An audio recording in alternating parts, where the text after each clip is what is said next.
Tebboune a compris le danger. Il a levé le frein. Il a décidé de traiter la situation avec diplomatie. Les prix du pétrole, on va essayer d'utiliser l'argent du pétrole pour colmater les brèches et pour calmer, pour acheter la paix sociale. L'influence du Hirak, le Hirak est peut-être mort, mais l'ombre du Hirak. Et il continue d'inspirer la peur aux dirigeants algériens de l'actuel régime. Deuxièmement, la plus grande leçon de la réunion de ce conseil de ministres de ce dimanche 13 février 2022, c'est le désaveu du gouvernement. لو كان جينا في بلاد حق normalement Ayman Ben Abdelrahman il dépose sa démission donc parce qu'il a été désavoué par son propre président. Ayman Ben Abdelrahman en tant que premier ministre, en tant que chef du ministre des Finances, il a les deux portefeuilles à la fois, ministre des Finances et premier ministre.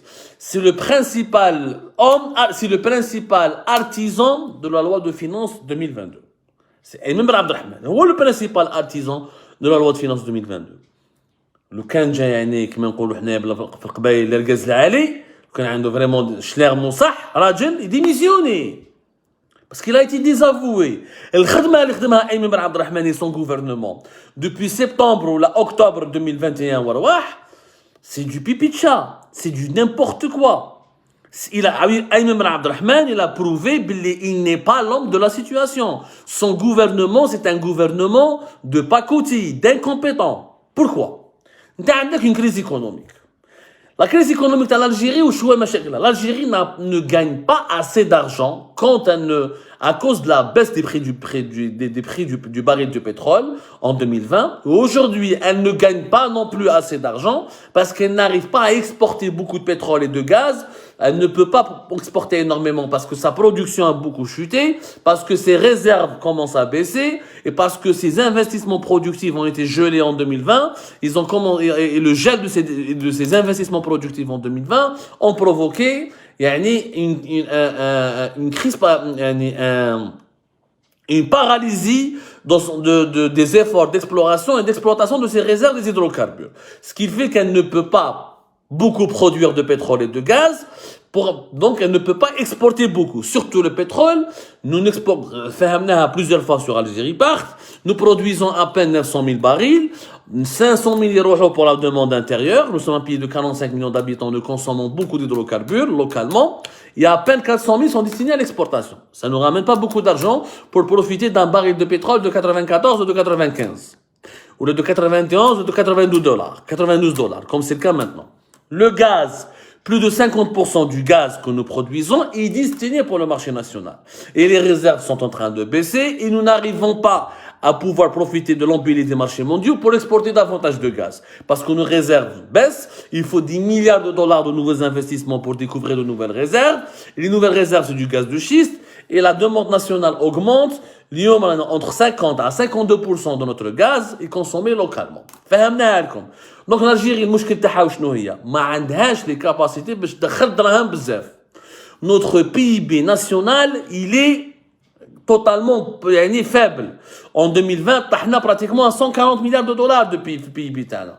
Entre 140 et 135 milliards de dollars. المرة هذه باش ندخلوا دراهم بزاف, il faut trouver un autre moyen de gagner de l'argent. Ayman Ben Abdelrahman et son gouvernement, au lieu de penser à une loi de finances, au lieu d'élaborer une loi de finances qui cherche la croissance, comment un pays gagne de l'argent? Un cours d'économie simple, comme si on a à l'école.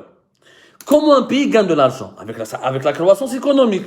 Où je parle de la croissance économique? La croissance économique, c'est produire des biens et des services, que ce soit des marchandises matérielles ou des services, que tu peux ensuite exporter à l'étranger. En exportant ça à l'étranger, tu gagnes de l'argent. C'est le premier moteur de croissance.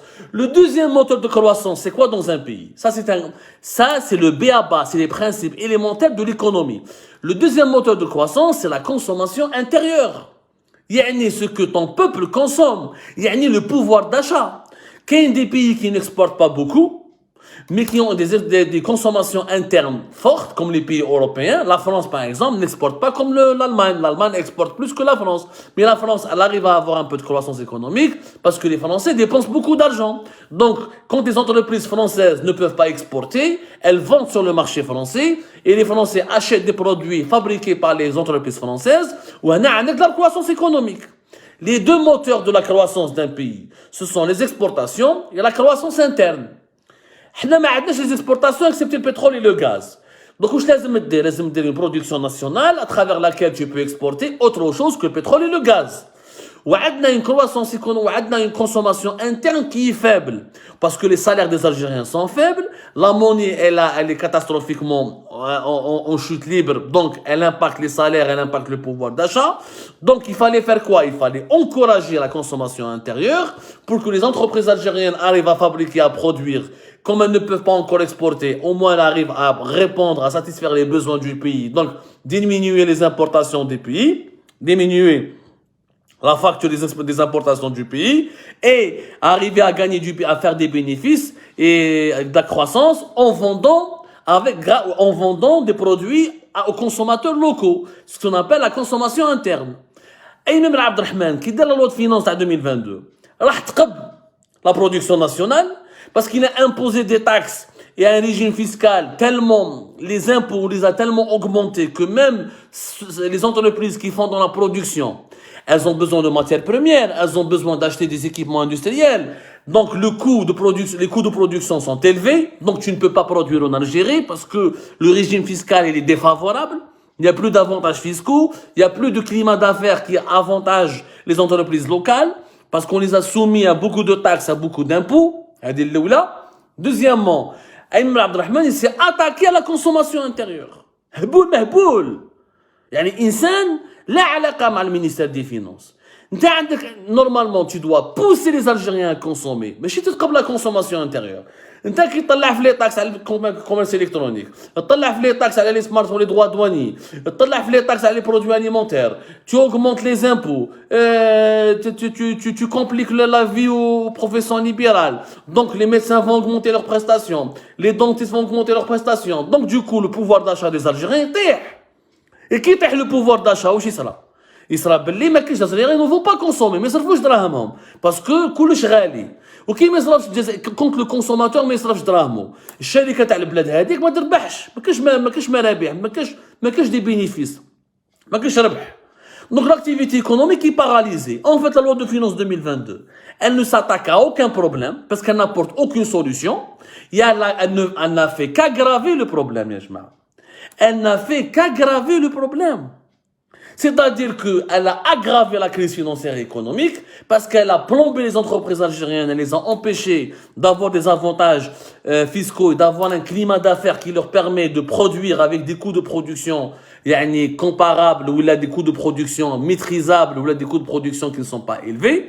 Zid, elle a cassé le pouvoir d'achat des Algériens avec l'instauration de nouvelles taxes, de nouveaux impôts et l'instauration brutale d'un nouveau régime fiscal pour les professions libérales qui va mener vers une nouvelle inflation. Donc elle a aggravé l'inflation, la loi de finances 2022. Mais faire قولهاش parce que Tebboune n'est pas bien entouré, parce que Tebboune n'écoute pas les experts, parce que Tebboune n'écoute pas les opposants, il veut écouter غير الناس اللي شيتولو واللي يقولوا انت هو الشباب وانت هو الناس الملاح. Résultat des courses, 43 jours. Il a suffi de 43 jours entre le 1er janvier et le 13 février 2022 pour que Tebboune, la présidence de la République, prenne conscience que la loi de finances 2022 est une catastrophe en soi. C'est une catastrophe en soi.